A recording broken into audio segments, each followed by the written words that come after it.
I have another banger lined up. God damn it sometimes. Don't mean to pat myself on the back, but this is exactly what I have written here. I said, don't lose yourself in someone else. When guys find a girlfriend, they seem to trade their rigid qualities. Friends trade attributes between themselves when they see each other for a while. So let's talk about both those. They're kind of separate. So I've noticed that when people get like girlfriends or girls even get boyfriends, they sort of do this trade-off behavior where like a lot of the attributes that made them kind of themselves get shed away and or like shaved down. Like imagine you have a very rough cutting board, a great example. You have a very rough cutting board, right? And then you use the sander on it, and then let's say the sander is, or let's say, okay, you take two cutting boards or two stones. This is actually how you can make a flat surface if you're in the wild. You take two stones and you throw water between them, and then you rub them against each other, and eventually they will make a flat surface, right? So remember that if you're ever out in the wild and you need to get a completely flat surface for something. Who knows what that'll be? But yeah, the same thing can be said about couples, right? Where like eventually they start wearing off the rigid qualities about each other, and then they become kind of like normie in a sense.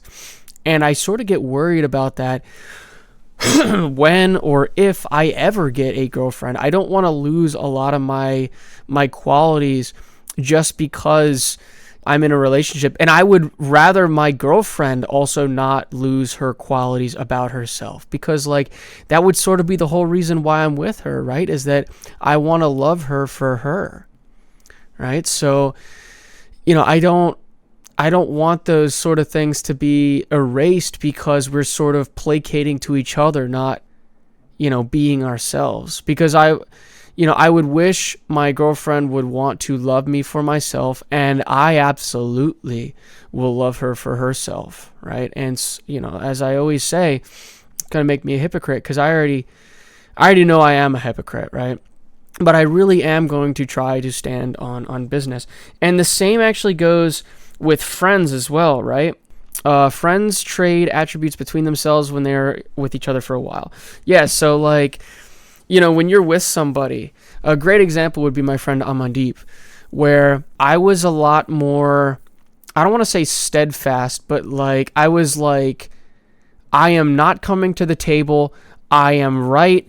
And, there is nobody else that's right besides me. And then literally ever since our friendship, sure, I've been friends with him since middle school, but, we really started connecting at our final years in high school. And that was when, I sort of started to come about, how I am today, where like we spend enough time around each other, and then I don't want to say naivety, because he's not necessarily naive, but he's very open and kind, right? And I kind of gained that quality about him, and then he also got that rigid moral framework from me. So like, what is it? Iron sharpens iron, or steel sharpens steel, right? That's sort of what happened, is that we kind of had a trade-off, and now we're both in a better off position than we would have been if we had never, spoken before. So yeah, when it comes to friendships though, like, the friendship thing is very cool because you get a trade-off. But like, if you're in a relationship, I feel like it's never necessarily a trade-off. I feel like, both parties come to the table because they have to, not because they want to.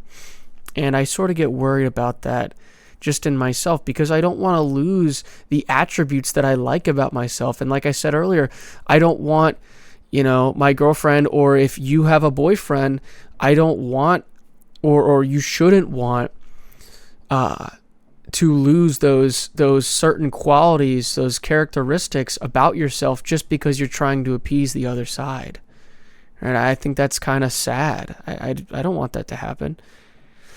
So, but yeah, with a friendship, that just won't happen. If anything, you sort of learn from each other and then take your best attributes and run with it.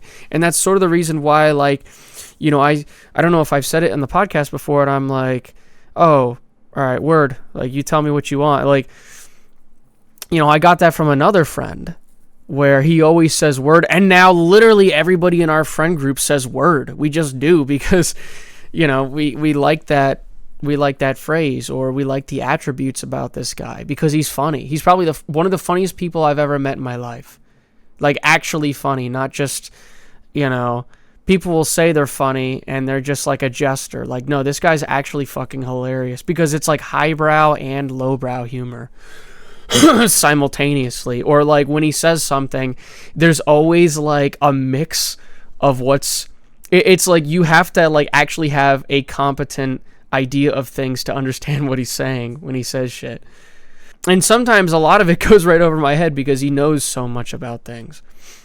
I've probably taken a lot of my comedy from him, right? Like, realistically, because I know before I met him, my things I liked, like comedy wise, were not as broad.